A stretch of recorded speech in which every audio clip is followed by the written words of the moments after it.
दोस्तों आज के इस वीडियो में हम बात करने वाले हैं लीवर के लोब्स, सेगमेंट्स और लिगामेंट्स के बारे में। दोस्तों शुरू करते हैं सबसे पहले लोब्स ऑफ द लीवर से। दोस्तों लीवर के जो लोब्स की जब तक बात है वो दो तरह के होते हैं, एनाटॉमिकल लोब्स और फिजियोलॉजिकल लोब्स। एनाटॉमिकल लोब्स जो होते हैं वो लीवर के इंटरनल आर्किटेक्चर के बेसिस पे नहीं होते हैं, वो सिर्फ हम बाहर से देख के जो लेफ्ट और राइट लगता है हम उसके बेसिस पे बोल देते हैं एनाटॉमिकल लोब्स में लेफ्ट और राइट लोब। जबकि दोस्तों बात करें अगर फिजियोलॉजिकल लोब्स की तो वो इंटरनल आर्किटेक्चर ऑफ लीवर के अकॉर्डिंग होते हैं और उसके हिसाब से हम उन्हें लेफ्ट और राइट में डिवाइड करते हैं। उनकी बात हम आगे करने वाले हैं। शुरू करते हैं एनाटॉमिकल लोब्स से। दोस्तों एनाटॉमिकल लोब्स में हम बात करते हैं डायफ्रामेटिक सरफेस जो लीवर की है वो हमें बताती है कि कौन सा लोब लेफ्ट और राइट है। उस पर एक लिगामेंट हमने पढ़ा हुआ है, फेल्सीफॉर्म लिगामेंट, जो कि इसमें यहाँ पे लेबल किया हुआ है।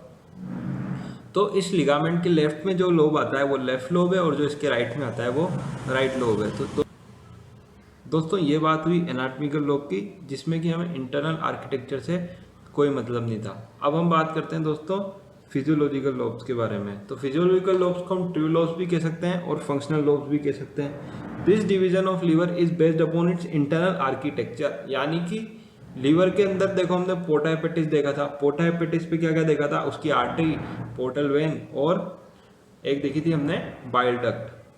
तो दोस्तों ये जो तीनों चीजें हैं इनके किस तरह से डिवीजन हो रहे हैं, वो अगर इनके डिवीजन के आधार पे हम जब लीवर के इंटरनल आर्किटेक्चर की बात करते हैं तो उसके आधार पे जब हम लोब को डिवाइड करते हैं, कहने का मतलब कि एक लोब के लिए एक पर्टिकुलर आर्टरी है, पर्टिकुलर वेन है, पर्टिकुलर बाइल डक्ट है, तब वो होगा ट्रू लोब। या यूं कहेंगे कि वो लोब जो हमने डिवाइड किया है वो उसके इंटरनल आर्किटेक्चर के बेसिस पे डिवाइड किया है। तो दोस्तों इस प्रॉब्लम को सोल्व करने के लिए कि कैसे हमें पता लगेगा कि इंटरनल आर्किटेक्चर लीवर का किस लोब के लिए सेम है या किस लोब के आधार पर डिवाइड हुआ है, उसके लिए साइंटिस्ट ने एक लाइन खोजी थी जिसका नाम है कैंटलीज लाइन, या ऐसे हम 3D में विजुअलाइज करेंगे तो कैंटलीज प्लेन भी हम इसे कहते हैं। दोस्तों कुछ भी नहीं होता, ये अगली स्लाइड में देखिए, ये जो पीले कलर की लाइन है इसे कैंटिलीवर लाइन या प्लेन कहते हैं। इसमें हमने पढ़ा हुआ है कि groove for inferior vena cava और एक इधर नीचे होता है फोसा फॉर गॉल ब्लैडर। तो इन दोनों को स्ट्रेट लाइन से ज्वाइन करते हैं तो एक लाइन बन जाती है जिसे हम कैंटिलीवर लाइन कहते हैं। दोस्तों ये लाइन जो होती है ये लीवर को ट्रू लोब में डिवाइड करती है, राइट और लेफ्ट। दोस्तों एक याद रखने वाला फीचर ये है कि जब इस लाइन से हम डिवाइड करते हैं लीवर को तो उसका जो कोडेट लोब है, जो उसका कोडेट लोब है वो दोनों साइड इक्वली शेयर होता है। लीवर में एक कोडेट लोब होता है दोस्तों, वो इक्वली शेयर किया जाता है।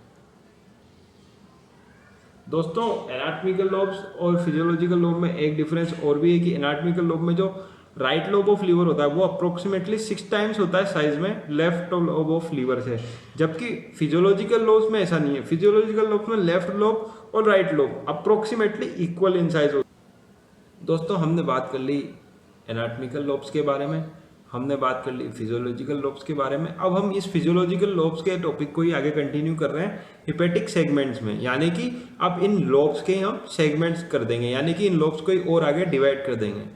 तो सेगमेंट्स का नंबर 8 होता है, तो 4 जो है वो राइट लोब से है और 4 जो है वो लेफ्ट लोब से है। अब दोस्तों देखते हैं कि लीवर को हम डिवाइड कैसे करेंगे। तो दोस्तों सबसे पहले एक मन में अपने एक liver as a whole visualise कीजिए, फिर उसमें हमने बना दी कैंटिलीवर लाइन, यानी कि राइट और लेफ्ट लोब में सेपरेट कर दिया।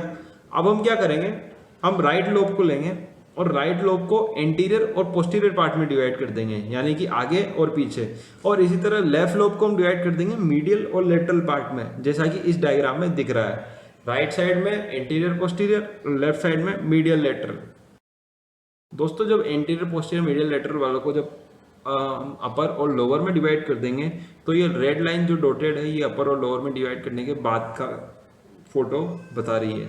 तो इसमें आप देख सकते हैं कि हर एक राइट साइड और लेफ्ट साइड 4-4 लोब बन चुके हैं। दोस्तों इनकी नंबरिंग एंटी क्लॉकवाइज होती है, जैसा कि आप लेफ्ट साइड देख सकते हैं 1, 2, 3 और 4 एंटी क्लॉकवाइज है। इसी तरह से 5, 6, 7, 8 एंटी क्लॉकवाइज है। अब दोस्तों हमने इसे डिवाइड किया है किस बेसिस पे, हमने इसे डिवाइड किया है फिजियोलॉजिकल बेसिस पे, यानी कि ये इंटरनल आर्किटेक्चर ऑफ लीवर से कोइंसाइड करते हैं। तो कायदे से तो ये होना चाहिए था कि इसी की एक आर्टरी होती, इसी के लिए एक वेन होती और इसी के लिए एक बाइल डक्ट होती। दोस्तों होता भी यही है, लेकिन इसमें थोड़ा सा करेक्शन ये है कि जो वेन्स होती है, यानी कि यहाँ की वेन कौन सी है, पोर्टल वेन। तो पोर्टल वेन जो है वो हर एक सेगमेंट की ना होके इंटर सेगमेंटल होती है।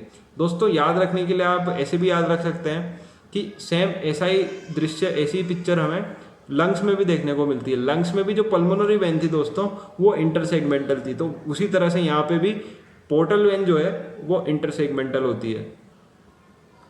दोस्तों हमने लोब्स की बात कर ली, हमने सेगमेंट्स की बात कर ली, अब हम बात करते हैं इसके पेरिटोनियल रिलेशंस के बारे में। तो लीवर यूं तो कंप्लीटली कवर्ड होता है पेरिटोनियम से, लेकिन इन 5 जगहों पे, ये स्पेशल 5 जगह हैं जहाँ पे पेरिटोनियम एक्सेप्ट, यानी कि यहाँ पे पेरिटोनियम एब्सेंट होती है। दोस्तों किसी भी ऑर्गन की बात हो, जहाँ से भी स्ट्रक्चर अंदर बाहर जा रही है ना, जहाँ से भी उसका कम्युनिकेशन है, वहाँ पे पेरिटोनियम एब्सेंट होती है जनरली। मतलब एंट्री गेट जिसके जहाँ पे भी, जैसे स्प्लीन की हमने बात कर ली है, और हम बात करने जा रहे हैं अब लीवर की। तो लीवर में पोर्टा हेपेटिस जो है वो खुद बेयर एरिया, पोर्टा हेपेटिस, ये सब वो एरियाज हैं जो जहाँ पे पेरिटोनियम कवर नहीं करती है। और इसके अलावा एडिशनल कौन कौन से हैं, एक तो इन्फीरियर वेना केवा वाला हो गया, एक गोल ब्लेडर वाला हो गया, और एक ग्रूव फोल्ड लिगामेंटम वेनोसम। इसकी हम आगे बात करेंगे लिगामेंटम वेनोसम की लिगामेंट्स में, तो वहाँ आपको समझ में आ जाएगा कि क्यों ये पेरिटोनियम से कवर्ड नहीं होता। असल में ये भी एक वेन ही होती है, ओब्लिटरेटेड अम्बिलिकल वेन का रिमेनेंट होता है ये। दोस्तों बात करते हैं लिगामेंट्स के बारे में। लिगामेंट 2 तरह के होते हैं दोस्तों, ट्रू और फॉल्स। फॉल्स को फॉल्स इसलिए कहते हैं क्योंकि वो लिगामेंट ना होकर के सिर्फ पेरिटोनियल के फॉल्ट्स होते हैं। दोस्तों 5 तरह के फॉल्स लिगामेंट पढ़ने वाले हैं। सबसे पहले शुरू कर रहे हैं फाल्सिफॉर्म लिगामेंट से। फाल्सिफॉर्म लिगामेंट ये वही लिगामेंट है जो कि एनाटॉमिकल लोब्स बता रहा था हमें, राइट और लेफ्ट एनाटॉमिकल लोब। अब दोस्तों इसकी बात करें तो ये क्या करता है कि जो डायफ्राम है उसकी जो नीचे वाली लोअर सरफेस है उसको और लीवर को कनेक्ट करता है, प्लस ये लीवर को एंटीरियर एब्डोमिनल वॉल से कनेक्ट करता है। दोस्तों इसमें इतना ही याद रखना है कि ये डायफ्राम, लीवर और एंटीरियर एब्डोमिनल वॉल के बीच का एक कनेक्शन है। दोस्तों डिटेल में बात करेंगे हम कोरोनरी लिगामेंट के बारे में। अब कोरोनरी लिगामेंट क्या है? It is a triangular fold of peritoneum connecting the bare area of the liver to the diaphragm. Bare area को किससे कनेक्ट करेगा? डायफ्राम से। और शेप कैसा होगा इसका? इसका शेप होगा ट्रायंगुलर। अब दोस्तों ये जो लिगामेंट है इसकी 2 लेयर होती है, एक अपर लेयर और एक lower layer. Coronary ligament 2 layer में प्रेजेंट होता है, अपर और लोअर। तो जो अपर लेयर कोरोनरी लिगामेंट की है वो तो डायफ्राम को जोड़ती है लीवर से, और जो लोअर लेयर है वो किडनी को जोड़ती है लीवर से। किडनी कौन सी वाली? राइट वाली। और किडनी का भी कौन सा पार्ट अगर कोई पूछे तो बता देना, अपर पोल ऑफ किडनी। ठीक है दोस्तों, अब बात करते हैं, ये तो लिगामेंट हो गया। अब ये लिगामेंट कहाँ कहाँ से और जुड़ा हुआ होता है, यानी कि अगर इसकी ट्रेसिंग की जाए, यानी कि इस लिगामेंट को हम डिसेक्शन में देखें और राइट साइड इसको ट्रेस करें, तो राइट साइड जो इसकी दोनों लेयर है वो कंटिन्यूस होती है राइट ट्रायंगुलर लिगामेंट के साथ। राइट ट्रायंगुलर लिगामेंट क्या होता है हम आगे देखने वाले हैं। अगर दोस्तों लेफ्ट साइड ट्रेस की जाए तो इसकी अपर लेयर अलग अलग मिलती है। अपर लेयर तो मर्ज हो जाती है फाल्सिफॉर्म लिगामेंट के साथ, और जो लोअर लेयर है वो जो कोडेड लोब था लीवर का, जो कि दोनों साइड इक्वली शेयर हो रहा था फिजियोलॉजिकल लोब में, तो उस कोडेड लोब की जो राइट बॉर्डर है उसके साथ मर्ज हो जाती है लोअर लेयर लेफ्ट साइड में। ठीक है दोस्तों, अब बात करते हैं दोस्तों राइट ट्रायंगुलर लिगामेंट के बारे में। तो राइट ट्रायंगुलर लिगामेंट कुछ भी नहीं है कि right lateral surface of liver को डायफ्राम। दोस्तों बात करते हैं लेफ्ट ट्रायंगुलर लिगामेंट की। Left triangular ligament joins upper surface of left lobe of liver to the diaphragm. Left lobe की अपर सरफेस को डायफ्राम से जोड़ता है, और इसकी भी 2 लेयर्स होती है, अपर लेयर और lower layer.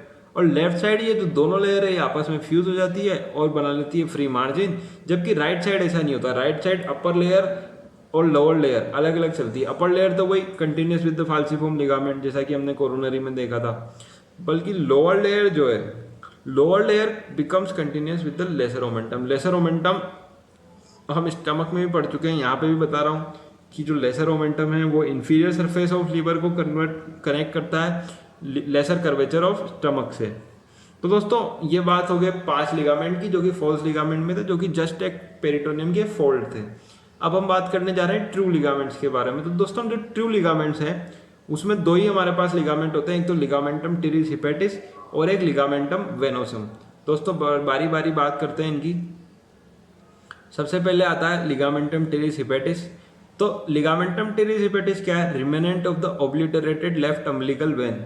Left umbilical vein का ऑब्लिटरेशन है। और याद दिला दूं दोस्तों, यहाँ पे पेरिटोनियम एब्सेंट भी थी।